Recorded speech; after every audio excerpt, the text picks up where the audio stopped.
What's up, you guys? Chet Guthrie, the Dream Poet here, coming to you all with another fun-filled vlog here in my home state of Tennessee. And you guys, if y'all have not kept up with the last few videos, and well, with it being haunt season, I have covered a few of the local ghost stories here in my hometown. And you guys, with the continuation of haunt season and this series, I have yet another tale to tell you all. One that is not far from nearby Cleveland. And this is the story of the monk. So, let us anchor down and continue another tale. You see, this tale begins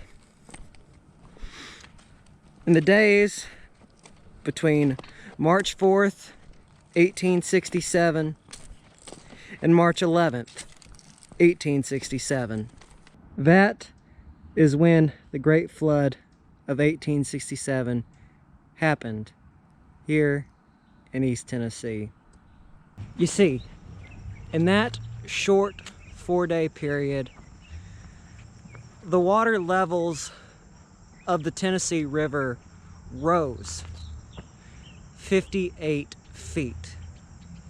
Now, for comparison, the flood levels at that time would have completely covered this bridge, this modern day train bridge, might I add. You see, with this great flood that was happening during that time, there was a train making its way through, making its way down here to different parts of the South. Now, while the train made its way across the bridge here in Charleston, Tennessee, the bridge collapsed. The train sunk beneath the Hiwassee River, thus killing about 126 people.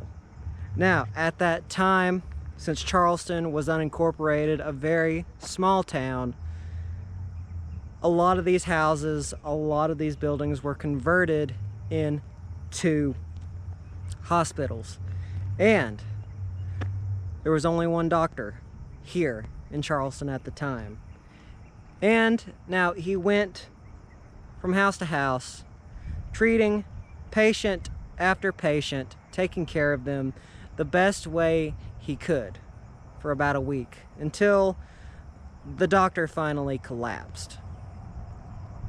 Now, just about every person had been accounted for. One, except a monk. Now, some sources, some victims of the train wreck that night claimed that they saw the doctor taking care of this monk. Now, the monk's family, they came down here to retrieve his body. They didn't hear anything that he had survived, and they didn't hear anything that he had died.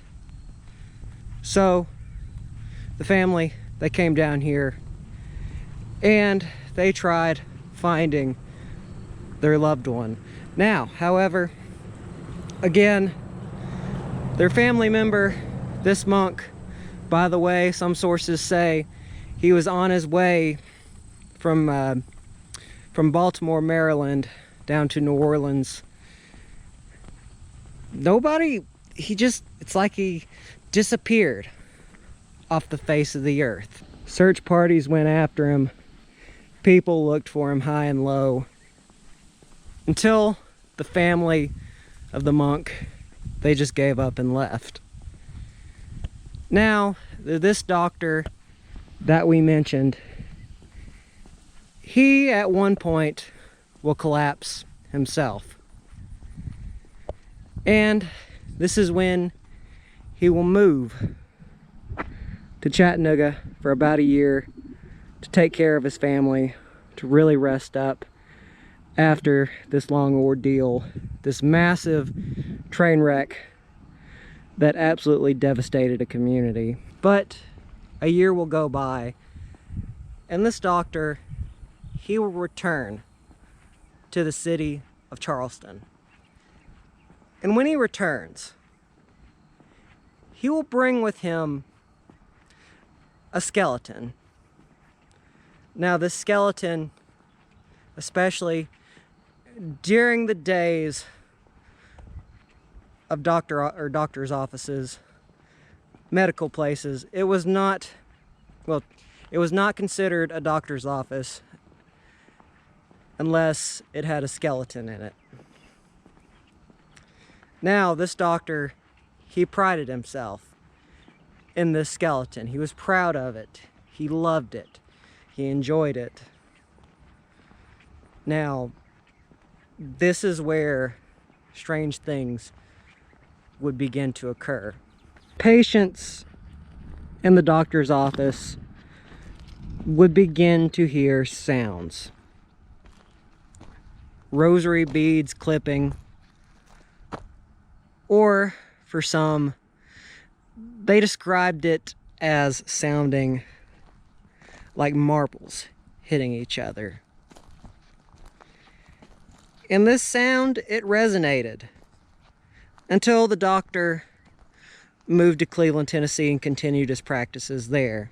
You see, a new doctor would take over the practice, and his name was Dr. Jacob McClary. And just before he took control of this doctor's office, he was approached by a mysterious man. Now, this mysterious man, he told him that this doctor's office was haunted. Now, obviously confused, Dr. McClary, he continues to work in his study. He continues to treat his patients. But one day, he begins to hear a clacking sound, the sound of marbles hitting each other, coming from the wall.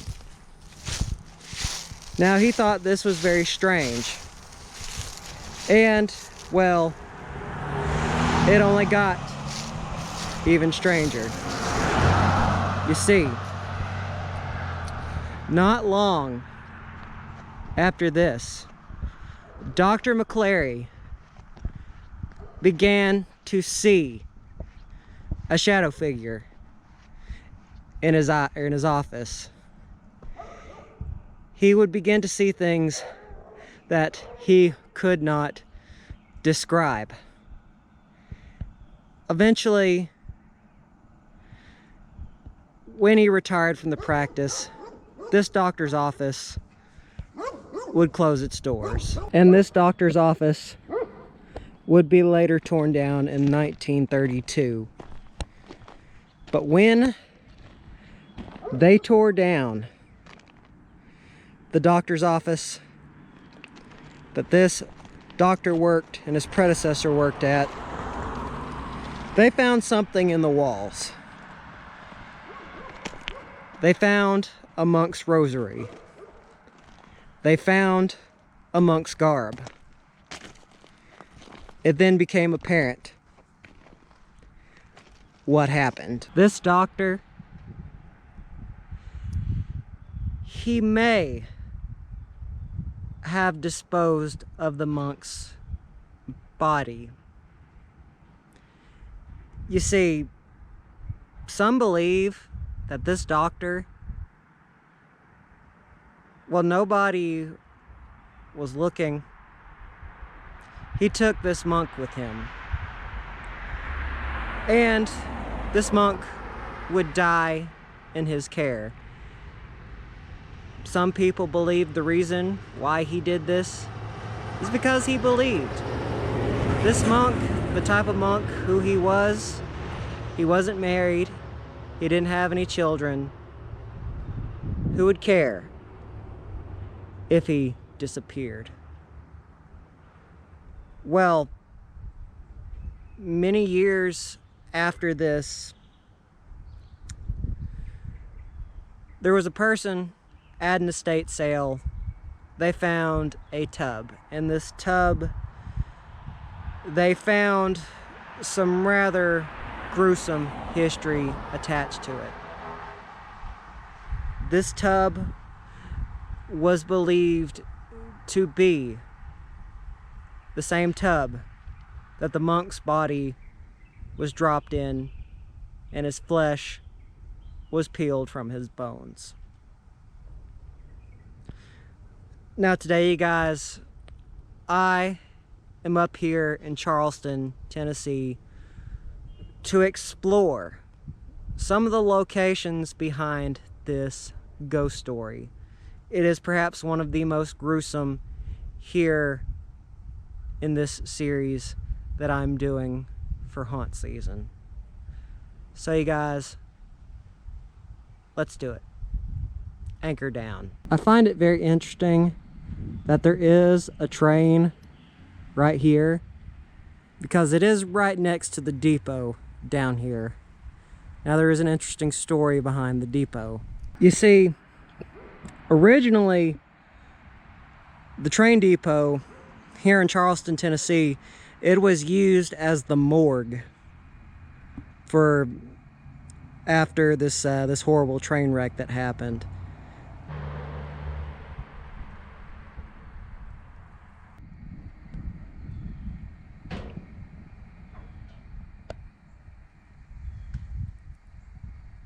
Now, allegedly, here along this stretch of track right here, there is a lot of ghost stories associated with it. You see, along this stretch of track, it is said that after a heavy rainstorm, people have seen a hooded figure walking down the tracks. They'll see him, he'll make eye contact, and then he will disappear as if he hadn't even been there. Now, along this stretch of track as well, it is also said that a phantom train can be seen. They'll see the light off in the distance, but the moment that it comes with an eyesight, it disappears. Now, we are going to go to another location associated with the story. We are going to the foundation of the bridge. On the other side of these rocks, these ginormous boulders, if you will, is what I believe to be the foundation of the train bridge. The bridge that collapsed in 1867.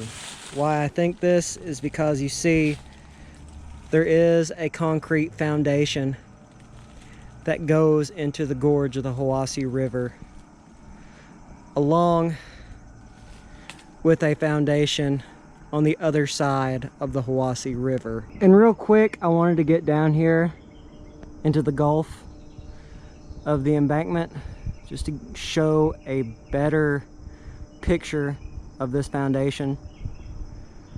It's very creepy when you think about what actually went on here.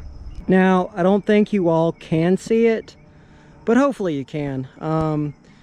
To my right is the other part of that embankment where this giant train track or giant train bridge once stood. In front of me, to the center, that is the new train bridge that was built some years later. But we'll go up there just so I can show you a better picture.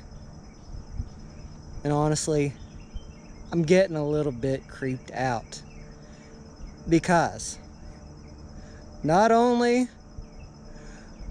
would the spirit of the monk be here, but also probably one of the 126 people that perished on that night.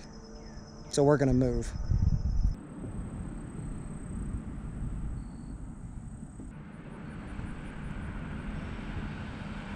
Now, this is about as far as we are going to get to this bridge, but this is the bridge that replaced the one that collapsed all those many years ago.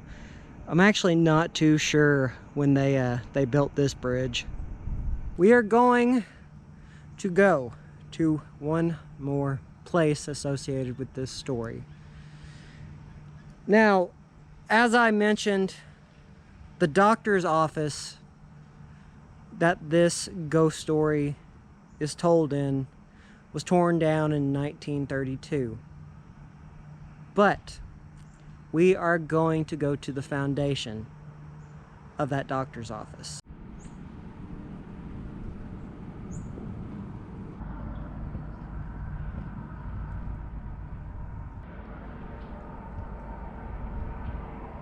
The foundation of where the doctor's office once stood was, well, where present day the Coon Hunter Association is, or the chapter is, here in Charleston.